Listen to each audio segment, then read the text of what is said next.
सोने वाला जीव बनेगा। देखते हैं हम कई जीव कानन जमीन पे रख करके सोते हैं। नासिका से गया अगर देह त्याग करके तो पंखों वाला, आकाश में उड़ने वाला जीव बनेगा। और अगर मूत्र के द्वार से उसके प्राण निकलते हैं तो जल में जाने वाला, और मल के द्वार से कीचड़ में रहने वाला जीव बनता है। तो कितने हमारे शरीर में कितने छिद्र हैं? 9, है ना। इसीलिए 9 द्वार वाली पुरी कहा जाता है। इसलिए दुर्गा 9 वाली होती है। और दुर्गा का मतलब कभी आपने देखा है? दुर्ग कहते हैं, दुर्गा दुर्गति शमनी, दुर्गा पद्मनि वारिणी, दुर्गम छेदनी, दुर्ग साधनी, दुर्ग नाशनी, दुर्गतोद्धारिणी, दुर्ग निहंत्री, दुर्ग महापा, दुर्गम ज्ञाता, दुर्ग देवती, दुर्ग कवानला, दुर्ग मां, दुर्ग मां लोका, दुर्ग आत्म स्वरूपिणी, दुर्ग मां प्रदा, दुर्ग विद्या, दुर्ग मां सता, दुर्गम ज्ञान संस्थाना, दुर्गम मध्याह्न वासनी, दुर्ग मोहा, दुर्ग मगा, दुर्ग मां स्वरूपिणी, दुर्ग मां सुरसंत्री, दुर्ग मां युधारिणी, दुर्ग मां की, दुर्ग मगा, दुर्ग म्या, दुर्ग मेश्वरी, दुर्ग भीमा, दुर्ग भामा, दुर्ग भा, दुर्ग दारिणी।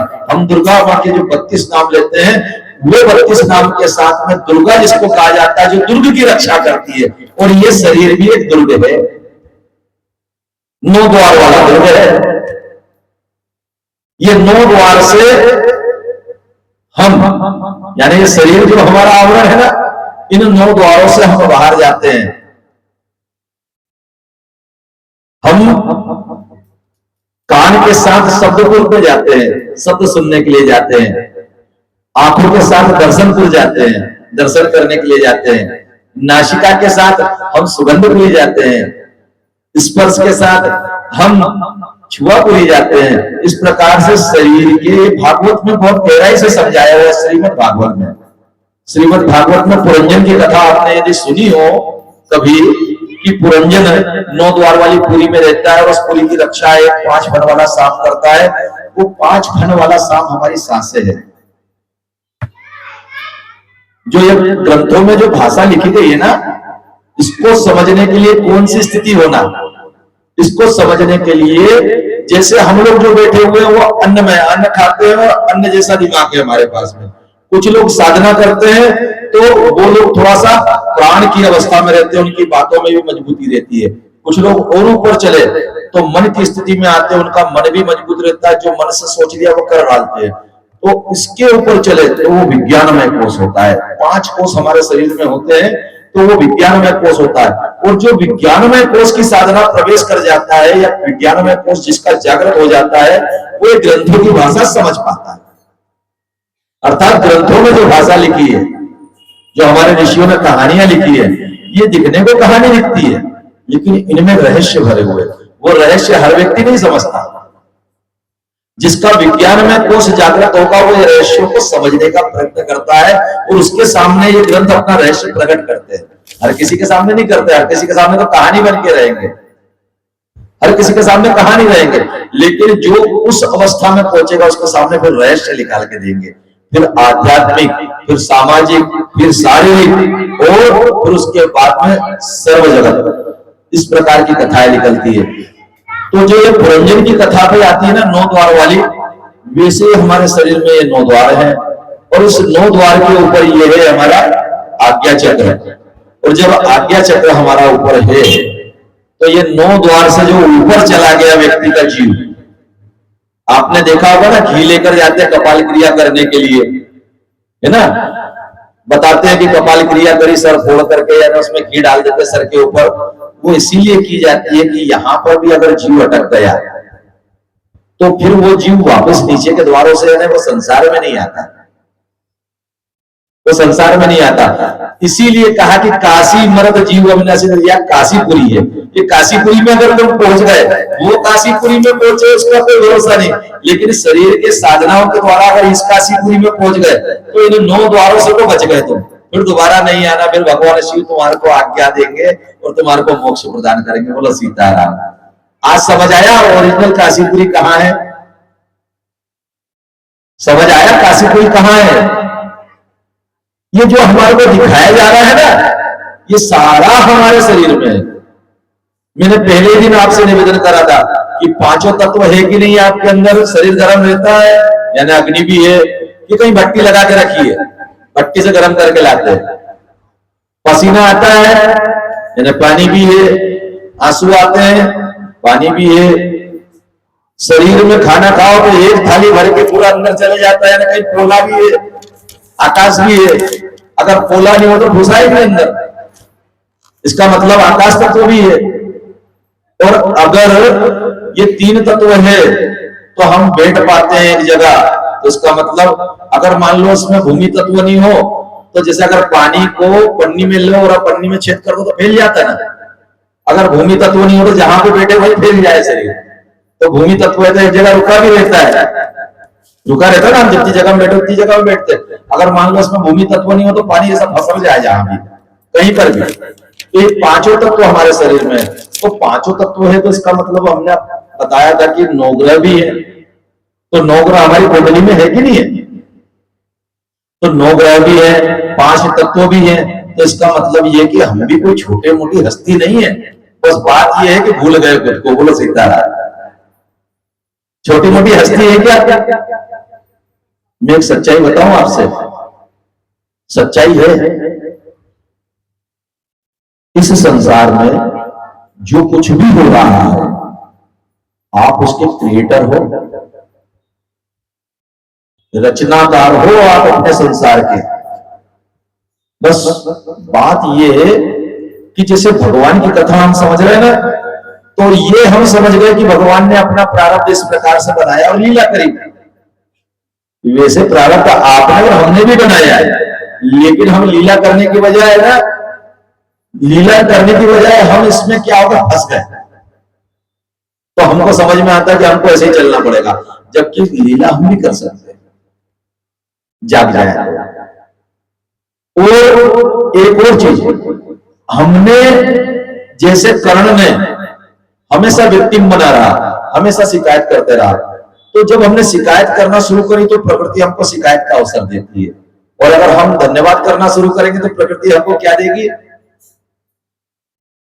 बोलो तो सही भैया, धन्यवाद का अवसर देगी ना। तो आपको शिकायत का अवसर ढूंढ रहे हो, धन्यवाद का अवसर ढूंढो ना। जब आप धन्यवाद करना शुरू करोगे तो प्रकृति आपको बार बार धन्यवाद का अवसर देगी।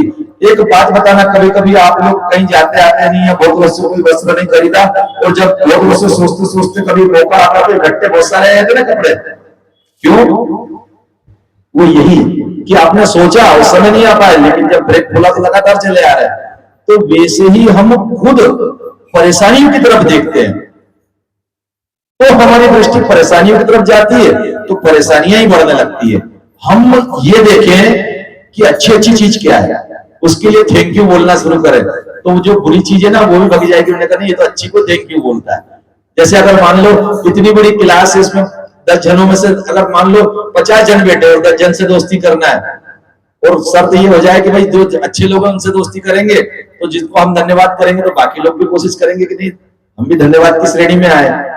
तो यही जीवन का सत्य है कि हमारी दृष्टि जो चीज हमारे पास नहीं है या जो चीज का अभाव है उस तरफ जाती है, लेकिन जो है ना उसके लिए धन्यवाद देना शुरू करो।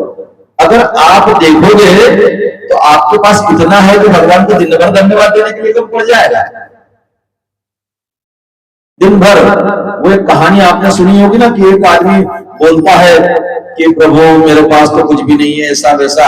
तो भगवान वहां पे महात्मा बनकर आ जाते हैं, बोले अच्छा ठीक है भाई, तेरे पास कुछ नहीं है और कोई काम का नहीं है, तो जीवन त्यागने की सोच रहा है, तो एक काम कर, मैं 1 लाख रुपए देता हूँ, तेरी आंख दे दे। और बोले महाराज आंख दे दूंगा तो फिर देखूंगा कैसे? तो चल एक काम कर, एक हाथ दे दे, 1 लाख उसके ले लेना। वो बोले नहीं महाराज हाथ। तो बोले चल टांग दे दे।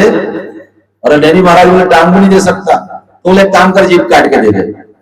तो जीभ भी नहीं दे सकता, यानी 1-1 लाख रुपए हर चीज के दे रहे, लेकिन वो शरीर का अंग नहीं दे रहा, यानी शरीर ही कीमती हो गया।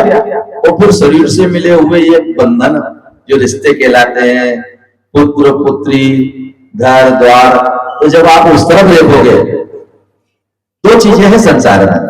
2 झाड़ लगाया आपने, एक झाड़ लगाया आम का जिसको आप सींचोगे तो उसमें फल आएंगे, और एक झाड़ लगाया आपने बबूल का। अब दोनों झाड़ आपके पास लगे हुए कहां पे?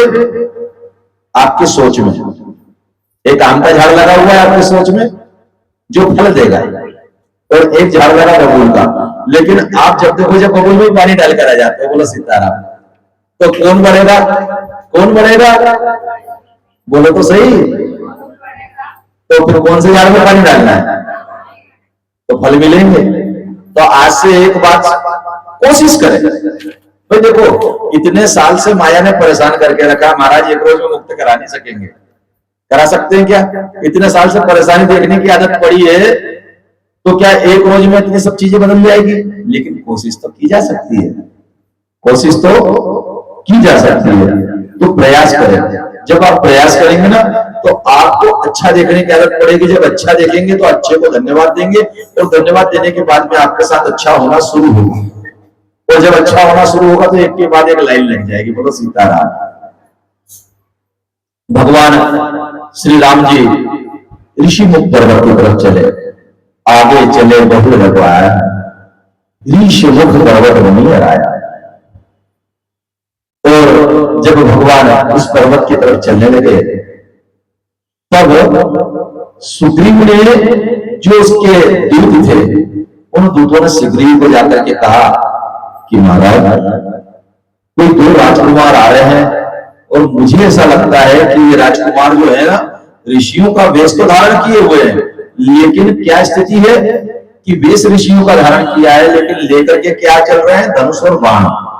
और धनुष बाण लेकर के चल रहे हैं, तो इसका मतलब ये है कि ये यहाँ पर कोई युद्ध भी कर सकते हैं। जब ऐसा सोच करके सुग्रीव के मन में भाव आया, तो उसने सोचा कि मैं हनुमान जी को पहुंचाता हूं। अब हनुमान जी से कहता है सुग्रीव कि हनुमान जी, ये दो राजकुमार जो पर्वत पर चढ़ रहे हैं, इनकी शोध करके आओ कि आखिर ये हैं कौन, किस कारण से यहां पर आए हैं। कहीं ऐसा तो नहीं कि बाली ने उन्हें मुझे मारने के लिए भेजा हो, और अगर मुझे मारने के लिए भेजा हो तो बोले हम यहां से भाग जाए। सुग्रीव के मन में डर कितना है बाली का कि हम यहां से भाग जाए, कहीं दूसरा पर्वत देखें। तब हनुमान जी ने ब्राह्मण का रूप बनाया, और ब्राह्मण का रूप बना करके जब भगवान के पास पहुंचे, तो देखो आप ही नहीं, श्री हनुमान जी महाराज भी भगवान से शिकायत करते हुए मिलते हैं। जब भगवान से हनुमान जी भी मिलेंगे तो शिकायत ही करते हुए मिलेंगे, क्योंकि प्रेम में शिकायत हो ही जाती है। लेकिन हम निरंतर शिकायत में रहे, ये बात खराब है। कभी कभार शिकायत हो जाए, बात लगे। तो हनुमान जी महाराज जैसे ही पहुंचे तो देखते क्या है, को तुम श्यामल गोर शरीरा, छत्री रूप फिरऊं बन बीरा, कठिन भूमि कोमल पथगामी, कवन है तु विचरऊं बन स्वामी। भगवान श्री राम जी और लक्ष्मण जी को जाकर के जैसे हनुमान जी ने देखा, तो जिसकी जहां पर प्रीत होती है उसकी सबसे पहले दृष्टि वही जाती है। हनुमान जी भगवान के चरण अनुरागी हैं, और चरण अनुरागी होने के कारण सबसे पहले भगवान से जब मिले तो क्या देखे? भगवान के चरण। और प्रश्न भी करा तो क्या करा कि तुम श्यामल गोर शरीरा, कवन हेतु विचरऊं वन बीरा, और कठिन भूमि कोमल पथगामी, कवन हेतु विचरऊं वन स्वामी। जैसे भगवान को देखा तो दूर से देखा तो क्षत्रिय है, और जब वो पास में पहुंचे तो भगवान के चरणों पर नजर पड़ गई श्री हनुमान जी महाराज की। और क्या कहते हैं कि कठोर भूमि को नंगे पांव घूमने वाले आप कौन हो। कहने का आशय यही है कि भगवान के चरणों में अगर मन का भाव बना करके रखा है तो भगवान के चरण सबसे पहले दिखेंगे। और जो भक्त लोग भगवान के चरणों में भाव रखते हैं, वो जब भगवान के श्री विग्रह के दर्शन करते हैं सबसे पहले चरण के करते हैं। अभी तो मुझे ऐसा लगता है कि माताओं को अच्छे से मालूम भी नहीं होगा कि आरती घुमाते कैसे हैं, आरती करते क्यों है, क्या पता है?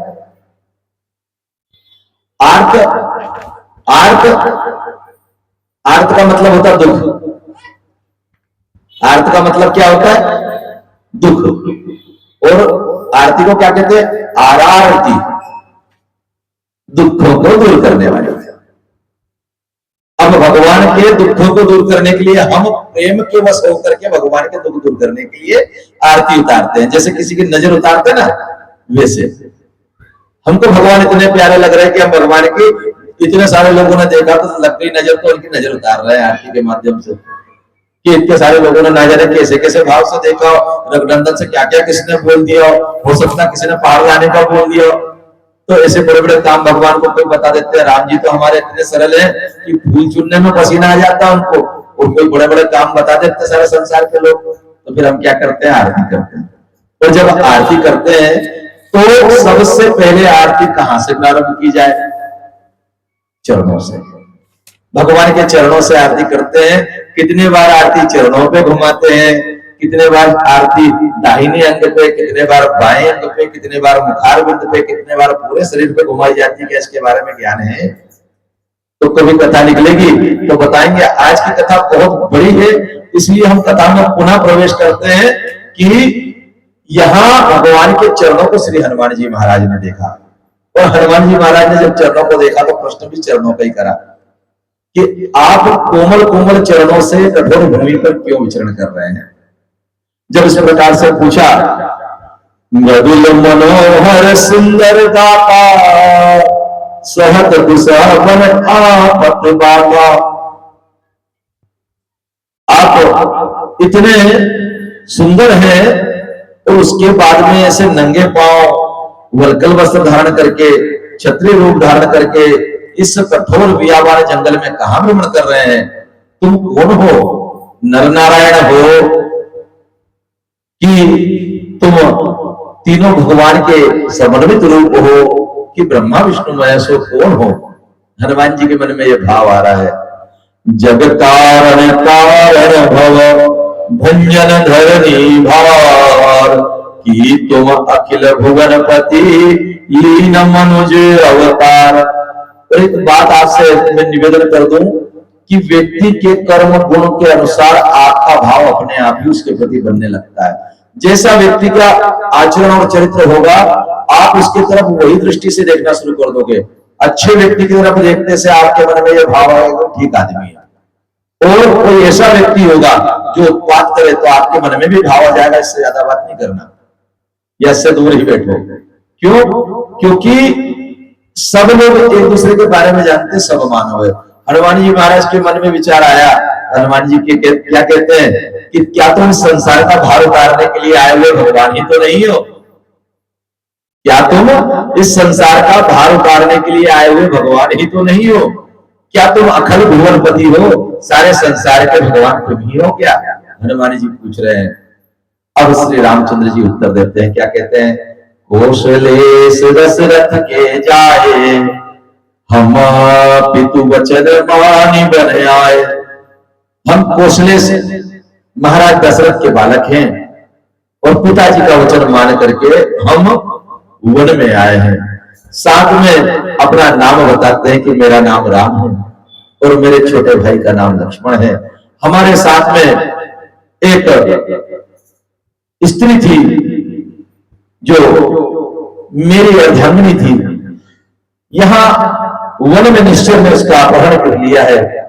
हम उसी का खोज करते हुए यहां से वहां तक भ्रमण करते हैं, उसी की खोज कर रहे हैं। हनुमान जी महाराज से श्री राम जी ने अपना परिचय दिया। हरि निश्चय वेदे विप्रप्रेम को रखते ही। अब इतनी बात के बीच में हनुमान जी महाराज ने जैसे ही चरण देखे भगवान के तो प्रणाम भी करा। हनुमान जी महाराज जाकर के विप्र रूप धरि पिता गए हो माथ नाई पूछते ऐसे भय हो। हनुमान जी बनकर तो ब्राह्मण गए, लेकिन राम जी को देख करके पहले ही उन्होंने जब प्रणाम कराना तो राम जी भी आशीर्वाद दे रहे। तो यहां पर दोनों बात अलग हो गई कि ब्राह्मण होकर के क्षत्रिय वेशधारी राम जी को प्रणाम कर रहे हैं और राम जी आशीष दे रहे हैं। यहां पर समझ आता है कि श्री हनुमान जी महाराज राम जी को पहचान चुके थे और राम जी महाराज भी हनुमान जी को पहचान चुके थे। लेकिन भक्तों को यह बात कि कैसे मिलाप हुआ वो बात बताने के लिए यहाँ पर वे एक दूसरे से परिचय प्राप्त कर रहे हैं। अब हनुमान जी महाराज श्री रामचंद्र जी को पहचान गए। प्रभु पहचान परिचना सो सुख उमा जाई नहीं वरना। अब हनुमान जी ने राम जी को पहचाना और जैसे ही पहचाना तो भगवान के चरणों में गिर पड़े और भगवान के चरणों में गिरे। भोलेनाथ कहते हैं कि उमा वो सुख कहा नहीं जा सकता अर्थात भोलेनाथ ने फिर से उमा को टारगेट करा कि आप ध्यान से सुनो। माँ गौरा को जब जब भोलेनाथ कहते हैं कोई विशेष बात का, तो वहां पर कोई बहुत गहरा रहस्य है, उसको समझने के लिए बहुत समय लग जाता है। लेकिन मैं केवल इतना बतलाता हूं कि वो सुख उमा जाए नहीं वरना, अर्थात जब भगवान से किसी की भेंट हो जाए। आप किसी बच्चे को प्रेम करते हो, 15-20 रोज बाहर जाओ, और जब बाद में आते हो और बच्चा गोद में आता है तो कैसा करता है हृदय? कैसा हृदय करता है? आप बहुत प्रेम करते हो, और जब बच्चा गोद में आता है तो कितना अच्छा लगता है। लगता है ना अच्छा, कि जैसे बहुत कुछ खुशियां मिल गई। अब आप सोचो कि भगवान से आप युगों से बिछड़े हुए हो। कहा ना आज के भजन में कि तुमसे बिछड़े युग बीत गए। तो अगर युगों से बिछड़ा हुआ व्यक्ति जब भगवान से मिलेगा तो उसके भाव क्या होंगे? तो भोलेनाथ यही कहते हैं कि उमा, वो तो जो भगवान से मिल चुका है वही ये बात जान पाएगा, और यह जिसके मन में मिलने की इच्छा होगी उसके मन में ये बात जाग पाएगी। अब हनुमान जी महाराज श्री राम जी के चरणों में है और कहने लगे कि प्रभु, मैं तो इस संसार में आया हुआ व्यक्ति हूं और माया में भूला बैठा हुआ हूं,